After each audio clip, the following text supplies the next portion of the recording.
This video is sponsored by Squarespace.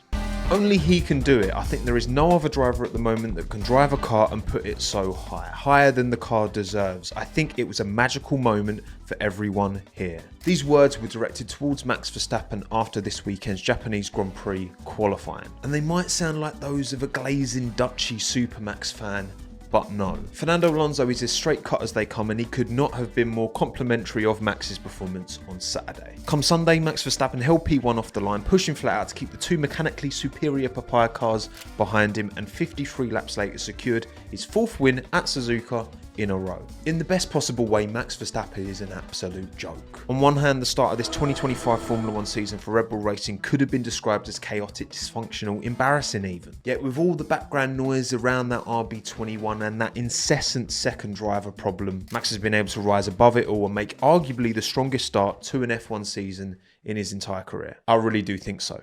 My name's Tomo. Let's talk about it.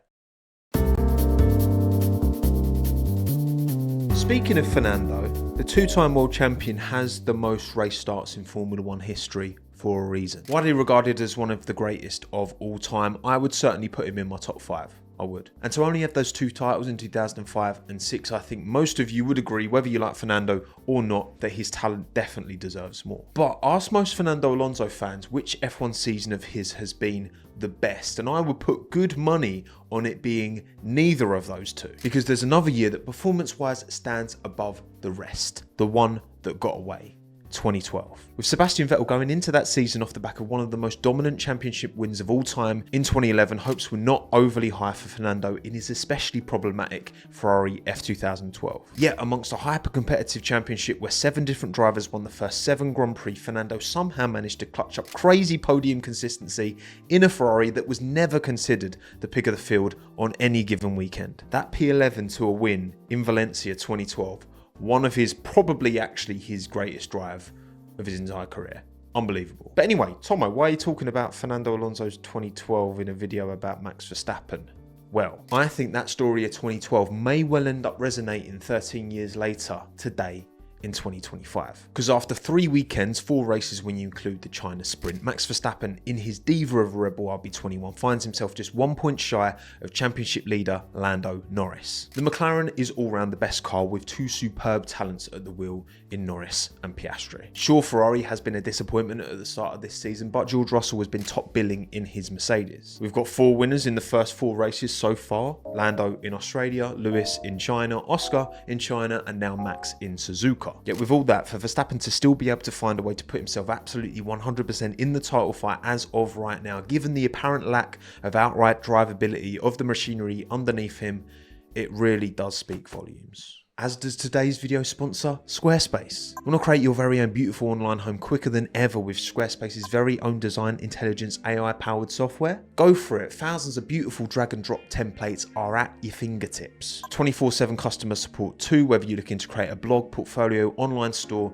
you name it, Squarespace has got you sorted. Try it for free. You only need to pay when you want to publish your website live to the world for everyone to see, and when that time inevitably comes around, because I'm sure it will, head to squarespace.com/TOMMO'S to get 10% off of your very first website or domain. As far as I was concerned, going into this season, it was going to take a minor miracle for Max to be genuinely fighting for the title. Car development had massively stagnated at the end of 2024, and Max's papering over the cracks was never going to last forever. And as things started this season and pre-season testing, yeah, I felt vindicated in that opinion. I mean, in Round Albert Park qualifying, Lando put 4 tenths on Max, almost 4 tenths. Like, that doesn't happen. That car clearly wasn't where it needed to be to allow him to fight for a title, right? Instead, he almost wins in Australia, benefiting from the McLaren's double off on the grass, and absolutely on another day could have taken the dub. Then rocks up to China, a circuit where I put that Red Bull's 4th fastest that weekend, and goes from P2 in the sprint quali to P3 in the sprint race, absolutely maximising the realistically achievable result. Then qualifies within 2 tenths of pole and converts his P4 in the race, no more than that car could achieve, 16 seconds behind race winner Oscar Piastri. And then he does what he did in Japan. Pole win on a weekend when the McLaren was clearly faster and keeps them at bay in his mirrors all race. Look, has it been literally perfect? Of course not. But outside of that small mistake to allow Oscar through in Australia and the dodgy start to his Chinese Grand Prix race, I mean, it's been pretty close. But the best thing for Max is if we do look ahead, there is light at the end of the tunnel. Well, two lights at the end of the tunnel. Firstly, being that car itself, the RB21, is overdue an upgrade. Helmut Marko told Viaplay prior to the Chinese Grand Prix that in 3 to 5 races, hopefully we can cure it so that we can have a car on the same level as the McLaren. You might want to count China and Japan as 1 and 2 in that 3 to 5 split, but obviously we've got back-to-back in Bahrain and Saudi now. Miami, round 6, if they really push this update through early doors, probably more likely Imola round 7 is when to expect this upgrade to come. And according to Helmut in that same interview, it's excessive tyre degradation that the upgrade is mainly focusing on remedying. And we certainly saw this as a problem, right? In Australia, you saw the McLaren scamper off into the distance before the heavens opened. And throughout the weekend in China, particularly in the hands of Oscar Piastri, that McLaren was just not munching its tyres, basically. Fortunately for Max in Suzuka, the C1 and C2 were just not degging in that race at all, and everyone was able to go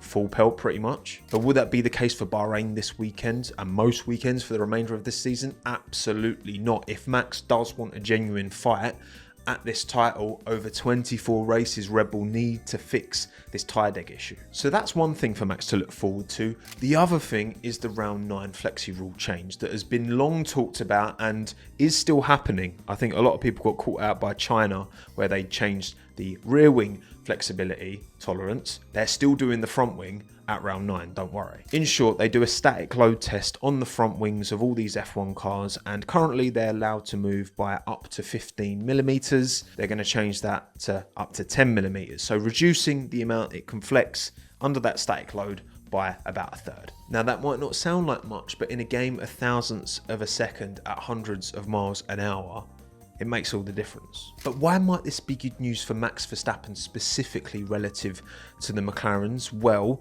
Red Bull were one of the teams lobbying most to get these changes implemented. When it first came to light that this was a thing, kind of around Monza last year, Red Bull were pushing hard because, well, they hadn't done it, and if they've not done it, they didn't want anyone else to do it. But that's the game. The game's the game, right? Politics, it just happens in F1. Now, the FIA decided not to immediately change it and just picked an arbitrary date as round 9 Barcelona. Not sure why, but here we are. So for now, for the time being, Red Bull have seemingly developed a more flexible, at least leans into that tolerance a little bit more for the time being. But you have to imagine from Spain onwards, tightening that tolerance should work in their favour, because you would expect their fundamental concept to be more inherently linked into a stiffer wing, because they weren't doing the flexi wing stuff like McLaren were, which might be super reliant on that flexibility to maximise its performance. If Max can just make sure the rest of the field doesn't run off into the sunset before round 9, then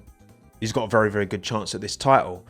Turns out, as things are going, he might be leading the championship by round 9 anyway. Like, did you hear Max's reaction after he secured pole position in Suzuka? GP's radio message calling it insane after quali, just perfection after the race. Verstappen defied expectations and delivered when it mattered in machinery that is no longer clear of the rest like it has been for most of the ground effect era. He is now the chaser. Once again, a role he is very used to playing. Because for most of Max's time at Red Bull Racing, from 2016 to 2020, certainly those 5 years, Lewis and Mercedes were king of the castle, and Max was the dirty rascal. Verstappen is well versed in this dynamic, and as much as I'm sure he was very grateful to take all those dominant wins across 22, 23 and 24, including 10 in a row twice over, knowing you've got it done against drivers with objectively better hardware, that's got to hit different. I think Max Verstappen's nature revels in this underdog dynamic that brings out the dog in him. We know he'll go beyond the limit when you're chasing him. We saw that in Mexico. He'll do everything he can to win, to get the job done. He'll drag you down to the trenches with him if he needs to. But seeing the absolute speed, the absolute consistency, balancing that RB Ronco 21 on a knife edge and putting in that standard of performances we're seeing from him right now, that's Max that is most enjoyable to watch for me, and that's the kind of Max that McLaren need to be very concerned about. Because even if this upcoming upgrade doesn't work, even if the flexi-wing changes don't improve the performance of the Red Bull Racing relative to the McLaren, you know well that speedy Dutch bastard will be maximising and pushing and prodding. He will capitalise on each and every opportunity that is presented to him. We have seen that time and time again. And those Papines at Woking better get their ducks in a row, because if they don't, Well, we all remember what happened in 2007, don't we? Lewis Hamilton, Fernando Alonso, Ron Dennis, McLaren, a power struggle, no clear number one, taking points off of one another race after race. But no matter, because the best car with two of the best pilots, the Drivers' Championship is an absolute shoo-in, right? Come forward, Kimi Matthias Raikkonen, who snuck in and nabbed the title by winning in the finale in Sao Paulo by a single points. Go for it, Zach. Keep the McLaren way of no number one. We just want the best drivers in our car. You're entitled to take that approach, absolutely. But do not underestimate the double-edged nature of such a setup, because there is nobody who would love to swipe the 2025 Drivers' Championship away from under your nose more than Christian Horner, because he clearly loathes Zach, and Max Verstappen. 3 down, 21 to go. I'm here for it. Thoughts and feelings in the comments down below. See you on Wednesday for my pre-race chinwag for the 2025 Bahrain Grand Prix. My name's Tomo. Thanks again. Have a good one. Ta-da.